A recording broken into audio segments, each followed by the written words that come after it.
Bien-aimés frères et sœurs, écoutez ce que dit la France profonde, la France impérialiste, la France colonisatrice, la France d'Emmanuel Macron et de Jean-Yves Le Drian, que nous appelons Jean-Yves Le Drian.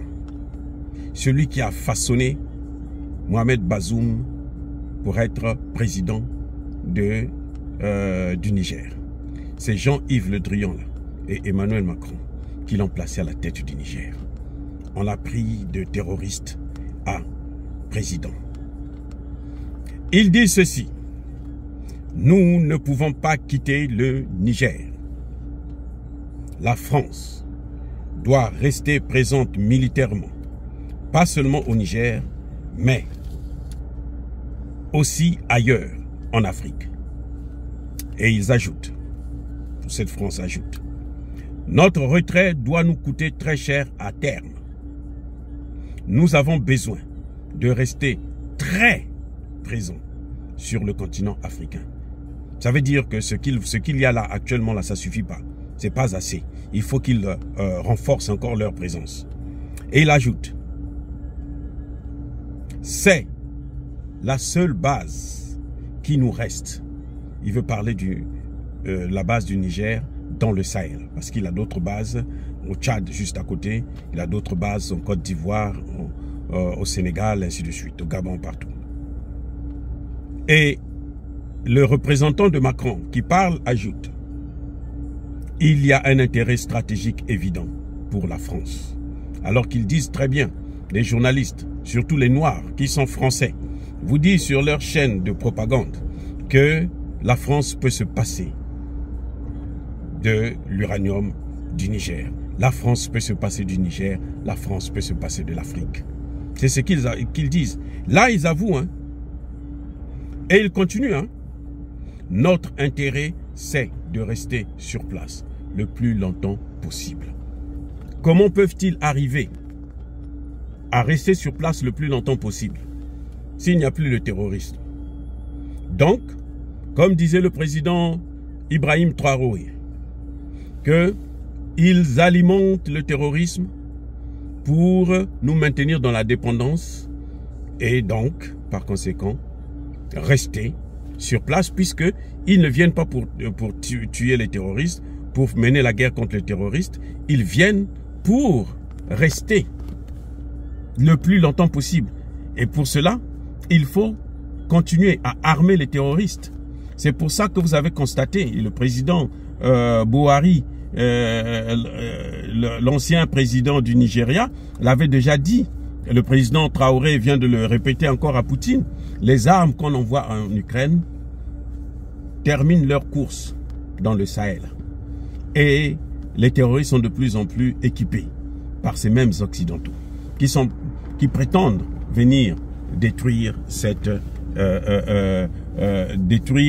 mettre fin au terrorisme. Mais ce qu'ils n'avaient pas pensé, ce qu'ils n'attendaient pas qu'ils devraient avoir, ce qu'ils ne pensaient pas qu'il devrait se passer, c'est au-delà même du coup d'État du général Tchani que nous soutenons à 1000%. Nous sommes d'accord avec le général Tchani de stopper cette hémorragie. Il y a quelque chose d'autre qui est particulière. Un signe qui ne trompe personne, qui comprend la spiritualité, qui voit dans le monde invisible. Eh oui, je vous rappelle qu'aujourd'hui, 3 août 2023, c'est le jour de l'anniversaire de l'indépendance du Niger. Je vous ai dit en début de cette vidéo que c'est Jean-Yves Le Drian et Emmanuel Macron, notamment Jean-Yves Le Drian, parce que c'est lui qui était ministre des Affaires étrangères, qui avait placé Mohamed Bazoum au pouvoir, avec ce qu'ils ont appelé compromis à l'africaine, comme au Congo-Brazzaville, plutôt au Congo démocratique, là où ils ont placé Tshisekedi au pouvoir. Je vous ai bien dit que c'est lui, l'architecte de cette corruption, de cette politique de démocratie impérialiste. Mais ce type, comme par hasard, ce 3 août 2023, il vient de mourir. Jean-Yves Le Drian, ou plutôt Jean-Yves Le Drian, est mort aujourd'hui, le jour de l'indépendance du Niger. Donc le Niger est en train de fêter sa 2e indépendance. Et cette fois-ci, c'est la vraie indépendance.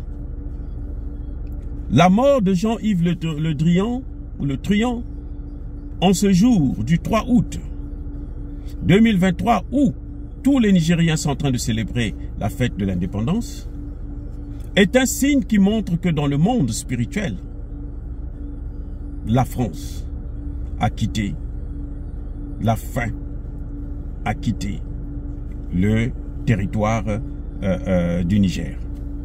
C'est un signe qui montre que pour les Français, pour l'armée française, pour l'occupation française, c'est terminé. C'est ça ce que signifie la mort de Jean-Yves Le Drian en ce jour où il est mort. Vous savez par quoi? Par crise cardiaque. Crise cardiaque. Donc il était bien portant et puis boum, il s'en va en ce jour où la CEDEAO a décidé de mener la guerre contre l'armée du Niger. La mort de ce type-là est un signe incontestable, incontournable, que dans le monde spirituel, nos ancêtres ont mis le cachet. Le Dieu Tout-Puissant a mis son cachet de la fin, du pouvoir, de la présence d'Emmanuel Macron au Niger. Ça veut dire que tout ce discours que je venais de vous lire est une déclaration sans effet. Parce que dans le monde spirituel, là, c'est fait déjà. Le problème est réglé. Maintenant, ça va se faire dans le monde physique. C'est pour ça que j'appelle tous les Africains à l'espoir, à la mobilisation, à continuer à œuvrer pour l'indépendance de l'Afrique et l'ensemble du continent. Vous voyez un peu, le Niger risque ou risquait d'être le territoire de la 3e guerre mondiale qui devrait voir affronter l'armée de l'OTAN qui est déjà présente au Niger et l'armée des pays de l'Est, y compris la Chine, probablement la Corée du Nord, l'Iran et l'Inde. Donc, vous voyez, bien-aimés frères et sœurs, les choses, il y a des signes qui ne trompent pas. Il y a des signes qui ne trompent pas. Quand j'ai appris la mort de Le Drian, pour moi, c'était la fin de l'occupation de la France au Niger. C'est ça qui m'est venu tout de suite à l'esprit, la fin de l'occupation au Niger. Dieu a parlé, les ancêtres ont parlé. On l'a arraché brutalement par une crise cardiaque et c'est fini. Donc dans le monde spirituel, le Niger est déjà libre. Maintenant les choses vont se faire dans le monde physique. Oh bien-aimés frères et sœurs, encore une fois, je persiste et je signe. Soyez bénis, abondamment bénis par le Dieu de Kémit et par nos ancêtres angélisés. Mais que tous ceux qui persécutent le continent africain le pillent et le déstabilisent, qu'ils soient noirs, blancs, chinois, arabes, indiens ou qui qu'ils soient maudits, punis, foudroyés, neutralisés, effacés, écrasés par ce Dieu de Kémit et par nos ancêtres angélisés. Vive l'Afrique éternelle. J'ai dit et j'assume.